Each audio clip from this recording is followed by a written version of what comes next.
నాగార్జున గారు చెప్పండి, మీరు కూడా మిథున్ రెడ్డి గారి రిపోర్ట్ మీద మాట్లాడిన తర్వాత ఛార్జ్ షీట్లోకి రండి. మిథున్ రెడ్డి గారి అరెస్టు ఏ రకంగా పద్ధతి, ఎక్కడికక్కడ ఈ మురికి పత్రికల్లో అయితే ఎవరు అరెస్ట్ అయితే వాళ్ళే కీలకం అంటూ రాశారు. చివరికి ఇప్పుడు మిథున్ రెడ్డి గారు వంతు వచ్చింది, అట్లాగే రాశారు. అప్పుడే ఈ ముందు రిమాండ్ రిపోర్టు, ఆ తర్వాత ఛార్జ్ షీటు, జగన్ గారి ప్రస్తావన, వీటన్నిటి మీద మీ విశ్లేషణ చెప్పండి. ముందుగా ప్రధానంగా అక్కడ ఉన్నటువంటి పెద్దలకి నమస్కారాలు, సాక్షి టీవీ ప్రేక్షకులకి. సరే, మనం ఎన్నోసార్లు ఈ స్కామ్ గురించి చర్చించుకున్నాం, స్కామ్ గురించి మాట్లాడుకున్నాం, చేసుకున్నాం. చివరికి ఫైనల్గా మిథున్ రెడ్డి గారిని అరెస్ట్ చేసి వాళ్ళు ఏదో చాలా గొప్ప ఘనకార్యం చేసినట్లు, ఇదే వాళ్ళు సాధించినటువంటి అంతిమ విజయంలాగా వాళ్ళు ఏదో ప్రయత్నం చేస్తున్నారు. బట్ అది మనం చూస్తుంటే, ఆ ప్రక్రియ చూస్తుంటే ఇది అల్టిమేట్ టార్గెట్ జగన్మోహన్ రెడ్డి గారి అనేది స్పష్టంగా కనపడుతుంది. మేము అడుగుతున్నామంటే చాలా స్పష్టంగా కొన్ని అంశాలే అడుగుతున్నాం. ఈ రిమాండ్ రిపోర్టు ఏదో రాశారు, దాంట్లో కొన్ని ఆశ్చర్యకరమైన సంఘటనలు మాకు కనపడి. ఫస్ట్ మిథున్ రెడ్డి గారి గురించి మాట్లాడతాను, ఆ తరువాత ఛార్జ్షీట్లో ఉన్నటువంటి లోపాల గురించి మాట్లాడతానండి. మొదట వాళ్ళు ఏం చెప్తా ఉన్నారంటే, ఎస్పీవై అగ్రో ఇండస్ట్రీస్ అనేటువంటి డిస్టిలరీని మిథున్ రెడ్డి గారు కంట్రోల్ చేశారు, లేకపోతే మిథున్ రెడ్డి గారు దాన్ని తీసుకున్నాడు, లేదా మిథున్ రెడ్డి గారు వారితో వ్యాపార ఒప్పందాలు పెదులుకొని ఎస్పీవై అగ్రో ఇండస్ట్రీస్ ద్వారా మద్యం ఉత్పత్తి పంపిణీ వాటిపైన తన గుత్తాధిపత్యాన్ని తీసుకొచ్చాడనేది వాళ్ళు చెప్తున్నారు. నిజంగానే ఎస్పీవై అగ్రోకి సంబంధించి మిథున్ రెడ్డి గారికి సంబంధం ఉంది అని వారి భావన ఉంటే, ఈ రెండు కాపీలు చంద్రబాబు నాయుడు గారు గతంలో ముఖ్యమంత్రిగా ఉన్నప్పుడు ఇచ్చినటువంటి క్యాబినెట్ అప్రూవల్ అండి. ఒక 54 కోట్ల రూపాయలకి సంబంధించి వారికి ఎస్పీవై అగ్రో ఇండస్ట్రీస్ లిమిటెడ్కి సంబంధించి వాళ్ళకి ఒక 154 కోట్ల రూపాయలు వాళ్ళని ఇన్స్టాల్మెంట్లో కట్టుకునేటువంటి వెసులుబాటు మంత్రి మండలి తీర్మానం చేసి మరీ ఇచ్చింది ఆ సంస్థకే, వేరే గురించి అడగట్లా, ఆ సంస్థకే. ఇది ఇంప్లిమెంటేషన్ ఇష్యూడ్ మెమో నెంబర్ 22380 4/7/2016లో ఇచ్చినటువంటి మంత్రివర్గ నిర్ణయాలు. దాంతోపాటు అప్పుడు ఎస్పీవై రెడ్డి అప్పుడు ఎస్పీవై రెడ్డి గారిని వీళ్ళు పార్టీ మార్చుకుని కొనుగోలు చేసుకున్నట్టున్నారు కదా. కొనుగోలు చేసే క్రమంలో మాకు దానికి సంబంధం ఉందని అంటారు. దాంతోపాటు మరో 15 రోజుల్లో చంద్రబాబు నాయుడు గారు ముఖ్యమంత్రిగా ఓడిపోతున్నారని తెలిసిన తర్వాత 2019లో మే 21, 2019 అంటే రిజల్ట్స్ వచ్చేదానికి ముందు అప్పుడు ఎస్పీఐ అగ్రో ఇండస్ట్రీస్కి 50% గ్రెయిన్ బేస్డ్ స్పిరిట్స్ని ఎక్స్పోర్ట్ చేయడానికి పర్మిషన్స్ ఇస్తూ చంద్రబాబు నాయుడు గారు ఇచ్చినటువంటి మెమో ఇది. Memo number CPEO LISS by 8/2019 ఇది. సరే, అప్పుడేదో ఇచ్చేసినారులే అని అనుకోవచ్చు. ఇదంతా జరిగిన తర్వాత మొన్న ముఖ్యమంత్రిగా జగన్మోహన్ రెడ్డి గారు ఓడిపోయిన తర్వాత, చంద్రబాబు నాయుడు గారు ముఖ్యమంత్రి అయిన తర్వాత 2025లో మార్చి 26, 2025న ఎక్కడైతే ఎస్పీఐ అగ్రో ఇండస్ట్రీస్లోనే ఈ క్రైమ్ జరిగింది, ఈ ముఠా జరిగింది, ఈ కుంభకోణం జరిగిందని చంద్రబాబు నాయుడు గారి ప్రభుత్వం చెప్తుందో, ఆ ఎస్పీఐ అగ్రో ఇండస్ట్రీస్ లిమిటెడ్కే మరో 2026 దాకా లీజ్ పర్మిషన్స్ అనేవి ఇస్తూ చంద్రబాబు నాయుడు గారి ప్రభుత్వం 26/3/2025న ఇచ్చినటువంటి permission letter CR number 1401 Shri Nishant Kumar IAS commissioner of distilleries and breweries.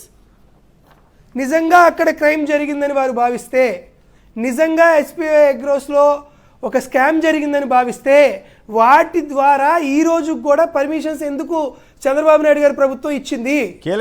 ఎందుకు ఆ డిస్టిలరీలో ఇంకా తయారవుతున్నటువంటి మద్యాన్ని? నాగార్జున, కీలకమైన ప్రశ్నలు ఏమనెత్తారు మీరు? కాదండి, అక్కడ తయారవుతున్న మద్యాన్నే ఈ రోజు కూడా ఈ రాష్ట్ర ప్రభుత్వం ప్రొక్యూర్మెంట్ చేస్తుంది. వారికి ఇప్పుడు కూడా పర్మిషన్స్ ఇచ్చారు, నేను కాదు ఇచ్చింది. ఇదిగో document CR number 1401/2025 dated 26/03/25 Shri Nishant Kumar IAS వాళ్ళు ఇచ్చినటువంటి కాపీ. ఇంకో సంవత్సరానికి కూడా వాళ్ళకి ఎక్స్టెన్షన్ జరుగుతున్నటువంటి కాపీ. దీంతో పాటు మరొకటి ఏం చెప్తున్నారు వాళ్ళు ఆశ్చర్యకరంగా, గతంలో సరే ఇప్పుడు ఇచ్చారు బాగానే ఉంది, గతంలో ఎవరు ఇచ్చారు 2019లో? ఇప్పుడు ఉన్నటువంటి ముఖేష్ కుమార్ మీనా ఈ ఎస్పీఐ అగ్రో ఇండస్ట్రీస్లో క్రైమ్ జరిగిందని ఒక కమిటీ వేసి ఆ కమిటీ రిపోర్ట్లో కూడా అన్యాయం అని తేలింది అని చెప్పారు కదా. వీళ్ళకి 2019 ఏప్రిల్ 16వ తేదీన వీరికి లైసెన్స్ మంజూరు చేసింది ఇప్పుడు ఉన్నటువంటి revenue principal secretary Mukesh Kumar Meena garu, అప్పుడు commissioner of provision and excise ఆయన ఇచ్చాడు. ఇది సిఆర్ నెంబర్ H12071 2019 ఏప్రిల్ 16, 2019. ఈరోజు నేను సిట్ అధికారులు చెప్తున్నా, నిజంగా ఎస్పీవై అగ్రో ఇండస్ట్రీస్లో క్రైమ్ జరిగిందని పంపిస్తే వారికి అనుమతులు మంజూరు చేసినటువంటి ప్రిన్సిపల్ సెక్రటరీగా ఉన్నటువంటి ముఖేష్ కుమార్ మీనా గారిని ఎందుకు ఎఫ్ఐఆర్లో పెట్టలా, ఎందుకు ఛార్జ్షీట్లో వేయలా, ఎందుకు ఈయనకి ఫైనాన్షియల్ ట్రయల్ జరిగిందని ఎందుకు ఈయన అదుపులోకి తీసుకోవాలా, ఎందుకు ముఖేష్ కుమార్ మీనా గారిని అరెస్ట్ చేయలేదు, ఈయన ఇప్పుడు మీ రెవెన్యూ ప్రిన్సిపల్ సెక్రటరీగా ఉన్నాడు, ఎందుకు ఈయన క్వశ్చన్ చేయలేదు? మరి ఎందుకు ఇటువంటి ఆశ్చర్యకరమైనటువంటి సంభాషణలు చేస్తున్నారో అర్థం కావట్లా. సరే, ఈ ప్రెసిడెంట్ మెడల్ అంటున్నారు కదా, ఈ ప్రెసిడెంట్ మెడల్స్ అని కొత్త బ్రాండ్ మందుని ప్రవేశపెట్టారు, దాని ద్వారానే క్రైమ్ జరిగింది అన్నారు కదా. ఏప్రిల్ 24, 2019 ఈ ప్రెసిడెంట్ మెటల్ ఫైన్ విస్కీకి పర్మిషన్ ఇచ్చింది కూడా ముఖేష్ కుమార్ మీనా గారు. పాపం సంతకం చేశారు, బ్రహ్మాండంగా ఉంది, కనపడుతుందా? మరి ఎందుకు ముఖేష్ కుమార్ మీనా గారిని ఈ రోజుకు ప్రశ్నించట్లేదు అని అడుగుతున్నా. ఎందుకు అప్పుడు ఉన్నటువంటి ఫైనాన్షియల్ సెక్రటరీని ఈ రోజుకి ఎందుకు రమ్మని చెప్పట్లేదు అంటున్నా. ఎందుకు సెలెక్టివ్గా కొంతమంది మీదే మీరు దాడులు నిర్వహిస్తున్నారు, కొంతమందిని అరెస్ట్ చేస్తున్నారు, కొంతమందికే అట్రిబ్యూట్ చేస్తున్నారు.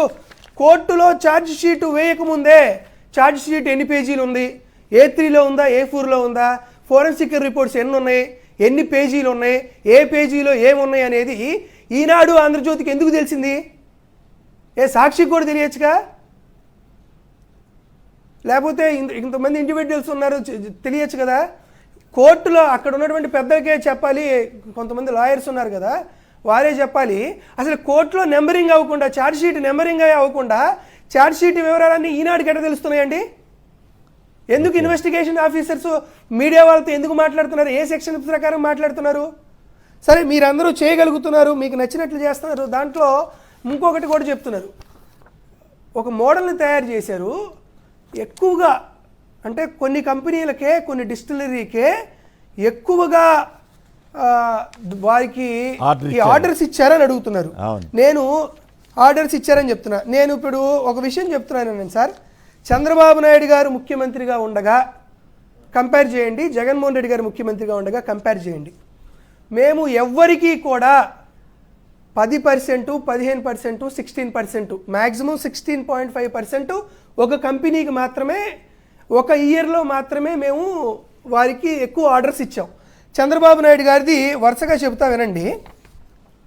2015-16 పెరల్ డిస్టిలరీస్ లిమిటెడ్ ఎవరిది సార్ ఇది? ఇప్పుడు ఉన్నటువంటి తెలుగుదేశం పార్టీ ఎంపీ గారిది. ఏంది, Chennai branch, IFSC code, account number కూడా ఉంది, అది చెప్పకూడదు అనుకుంటా. వీరికి 24.86% ఒకే కంపెనీకి ఇచ్చారు. అంటే 1/4 ఆర్డర్స్. ఇబ్బంది ఏమైనా ఉంటే వద్దు. మాగుంట శ్రీనివాసరెడ్డి గారు అనుకుంటా 24.86% 2015-16లో ఇచ్చారు. 2016-17లో ఇదే పెరల్ డిస్టిలరీస్ లిమిటెడ్కి 26.85% ఇచ్చారు. 2017-18లో మళ్ళీ ఇదే పెరల్ డిస్టిలరీ లిమిటెడ్కి 25.96% ఇచ్చారు. 2018-19 మళ్ళీ ఇదే దీనికి 16.41% ఇచ్చారు. ఓకే, అంటే ఎప్పుడు 100 రూపాయల విక్రయం జరుగుతుంటే చంద్రబాబు నాయుడు గారు ముఖ్యమంత్రిగా ఉండగా 2014 నుంచి 19లో దాంట్లో 25 రూపాయలకు సంబంధించినటువంటి ఆర్డర్స్ ఓన్లీ ఒకే సంస్థకి ఇచ్చారు. ఆ సంస్థకి చంద్రబాబు నాయుడు గారికి ఉన్నటువంటి సంబంధం ఏంది? నేను ఒకటే చెప్తున్నానండి. తర్వాత ఉన్నట్టు పెర్నోడు, యునైటెడ్ బ్రేవరీసు, ఎలైడ్ బ్లెండర్సు, మిగతా వాటి గురించి కూడా చెప్పట్లా. ఒకవేళ అలా ఆర్డర్స్ ఇవ్వడం అనేదే క్రైమ్ అంటే చంద్రబాబు నాయుడు గారు కూడా క్రైమ్ చేసినట్లే కదా అంటున్నా. అదేవిధంగా సిట్లో మరొక కేసు పెండింగ్గా ఉంది. ఏం కేసు పెండింగ్ ఉంది? ఇది GO number main secretariat number 468, ఇది జీవో మెయిన్ సెక్రటరేట్ నెంబర్ 218. ఇది June 22, 2015 వచ్చింది. ఇది December 11, 2015 వచ్చింది.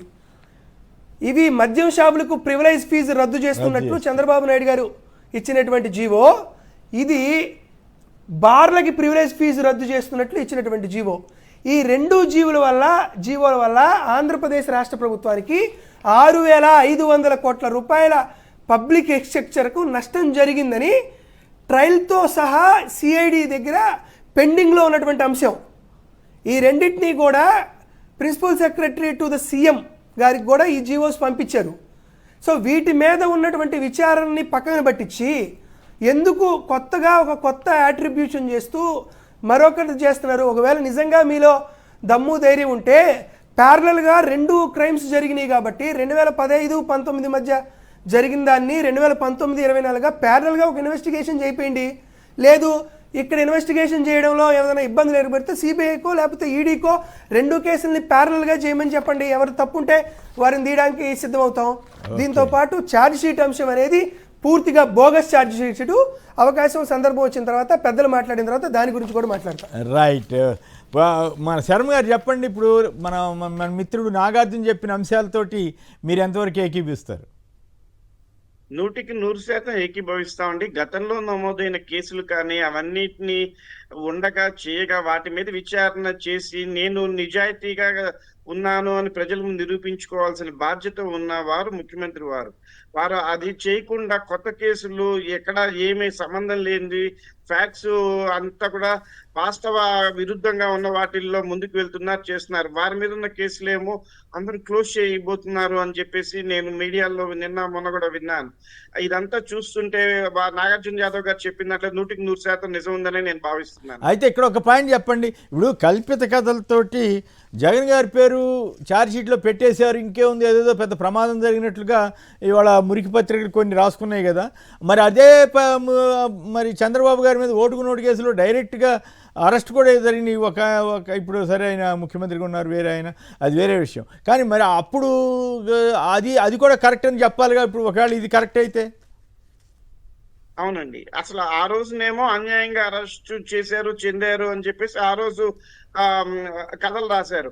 ఇప్పుడేమో బిగ్ బాస్ వచ్చేస్తున్నారు, బిగ్ బాస్ కూడా తీసుకొస్తున్నారు, చేస్తున్నారు, అరెస్ట్ చేయబోతున్నారు అని చెప్పేసి నిన్న కోర్టులో కూడా అదే తొంతండి. ఇదంతా రిహార్సల్స్, వచ్చే వారానికి రిహార్సల్స్ చేస్తున్నాం ఇప్పుడు అన్నట్టుగా పోలీసులు ప్రవర్తించారండి. వాళ్ళ నోట్ల నుంచి కూడా వచ్చింది.